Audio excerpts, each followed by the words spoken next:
Oh, we're back again. We obviously had a whole heap of questions that we couldn't get through from our live interview the other day. So we're going to try and work through the remaining questions. There's a lot of good ones here. One of the ones to kick off is, how does writing moment compare to AC50 when foiling and in displacement mode? Any numbers associated? Yeah. So an AC50 was in the region of 13 tonne metres. So that means if you have 13 tonnes sitting on a 1 metre lever arm, that's the amount of roll moment that the sails wing generate. The AC75 in displacement mode is going to be pretty similar to that. It's a bigger boat, but a lot narrower when you're not foiling. When you get up on the foils, then suddenly you're taking the lift from way out to leeward rather than from the displacement of the hull. So we go from up by more than 3 times, up to about 45 tonne metres riding moment. Okay, I got another question here. Calcio Cavallari, will be weight on the foils? So, will there be weight on the foils? I think it's the question. Yeah, sure, there will be. The foils won't be the lightest possible foils we can build, that's for sure. There's some rules around that. Dan, do you want to touch on that? Yeah, the foil has a minimum weight and a CG position. It has to be a certain distance from the pivot from the cant axis. So yeah, we're not looking for them to be as light as possible. Probably the foil arms, that's the bit extending from the hull, will be carbon fibre composite. And the foil wings, we want to get weight into those, like getting weight into a keel, and they'll probably be mostly steel. Okay, another one relative to the foils from Barry SWANSTON. Will the foils have trim tabs, or will you be able to change the foil pitch of the foil? Right, so yeah, good question. On the AC50 catamarans, we moved the whole foil, so the foil was a rigid part. We're moving away from that to actually have flaps on the trailing edges of the foil wings, which is, there's a number of reasons, but it's a lot more efficient to move a flap than to move a whole foil. It requires a lot less energy, and it simplifies the mechanism. Because these foils will be canting through a wide range, just having that one cant axis is a lot simpler than having to move in cant and in rake at the point where the foil joins the hull. Okay, I've got another one here from Doug SCHICKLER. Can you speak about crew safety in this cycle? In the Bermuda Cup, there were some serious concerns, BAR versus Japan particularly. What are we thinking this time? Man overboard situations. Yeah. And we talked a bit about that in the live thing on Facebook. I think the biggest risk on any of these high performance boats is hitting the boat you're on, whether it's hitting a dagger board or a rudder if you fall overboard. And we've worked pretty hard in this rule to improve safety in that area by requiring crew to be tethered if they go forward of the foils, and making sure that the rudder elevators are narrower than the boat at the transom, so there's reduced chance of hitting a rudder elevator if you fall overboard. Yeah, there's also a lot of questions about one boat hitting another with the foils, which they do look pretty scary when you see those big foils sticking out the side of the boat. But in reality, the crew are in the centre of the boat. The boats they just have to view them as being as wide as a multi-hull, and whether you're hitting a foil that's sticking out the side of the boat or a foil that's in the hull of a multi-hull, it's not really that different.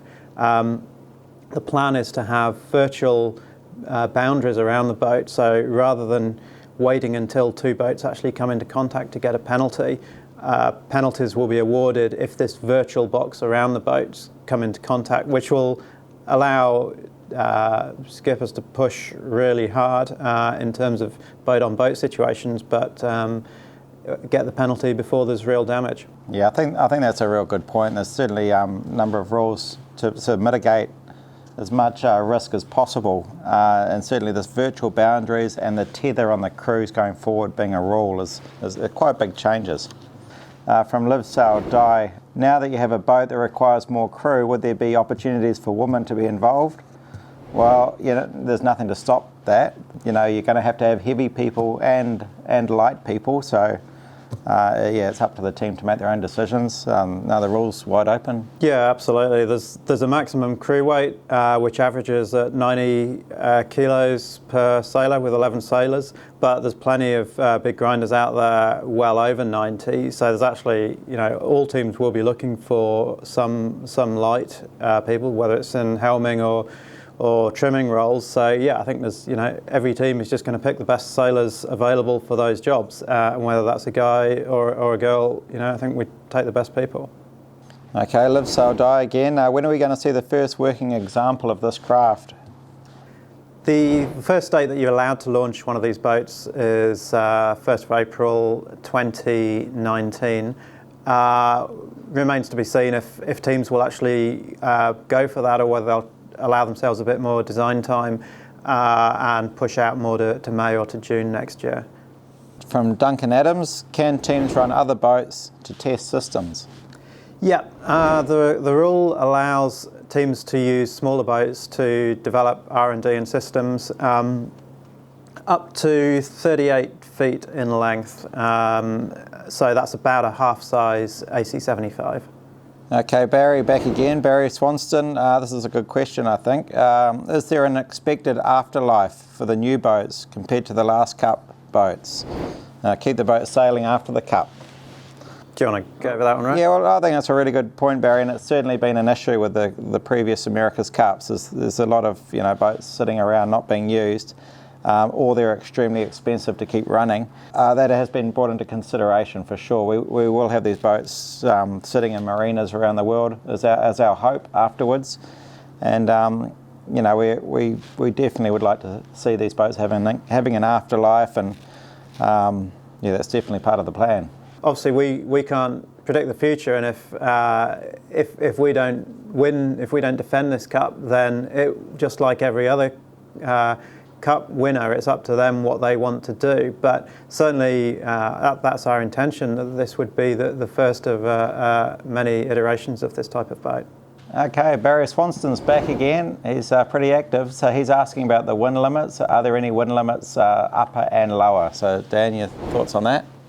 Yeah, for sure there will be some wind limits in the races. No one wants the America's Cup to be decided by a drift off, or at the other end of the scale, we don't want to see it decided by what boat sort of survives in boat breaking conditions. But we've designed these boats to be really good racing yachts across a wide range. I think in terms of the exact numbers, we'll wait until we've got the boats on the water, see how they behave at both ends of the spectrum, and from that decide what it makes most sense to base the wind limits on. I've got a couple of technical questions. I'm assuming you decided on 75 feet to ensure that concept would work in typical inshore sailing weather conditions. Have you done any simulations to establish a rough cut-off length that a scaled down version would no longer foil, or does this concept scale down in simulations to more everyday hull lengths, such as a fast 40? Yeah, absolutely. I mean, the bigger the boat, in general, the more sea state it's able to cope with, because by comparison, the waves get smaller as the boat gets bigger. But yeah, absolutely, this scales down. And in fact, we're very likely to see teams building smaller scale boats for testing R&D in the range of about 38 foot is probably the size that teams will build test boats at. So yeah, absolutely. Yeah, there's probably going to be a pretty exciting smaller boat for inner harbour racing. The flat water is always a good thing with foiling. Mike Baird, firstly, how much do you think sea state may impact the foiling design, e.g. large swells? Secondly, do you think this design will be seen in future Volvo editions?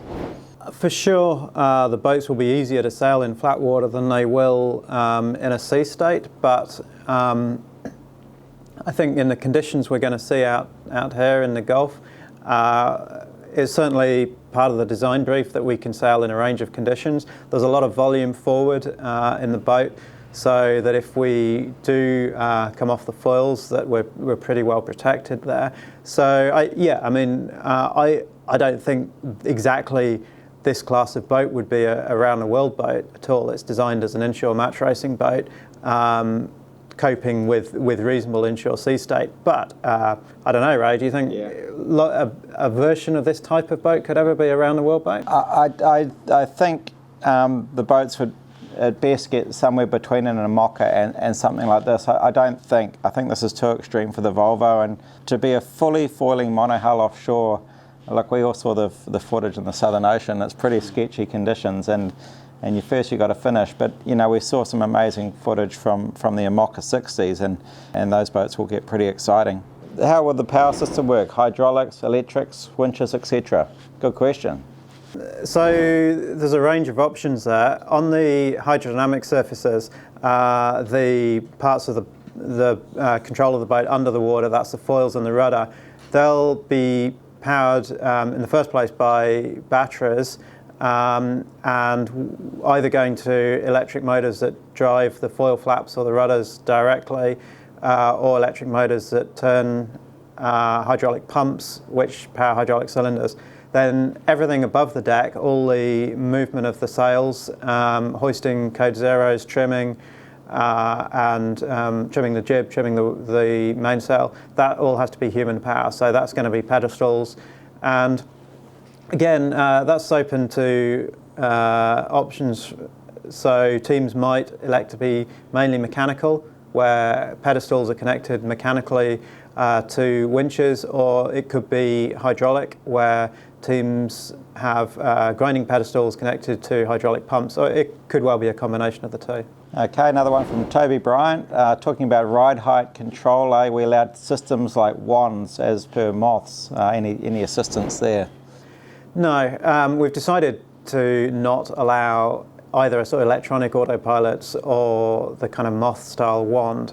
I think if it was a pure design competition, it would be really interesting, and you could go to town absolutely on doing full autopilot on ride height, on wing trim, and ultimately even it'd be interesting to look at steering the boat automatically. But we want this to remain a sailing competition where sailors are very much involved, and so we're not allowing autopilots of any kind, whether it's mechanical or electronic.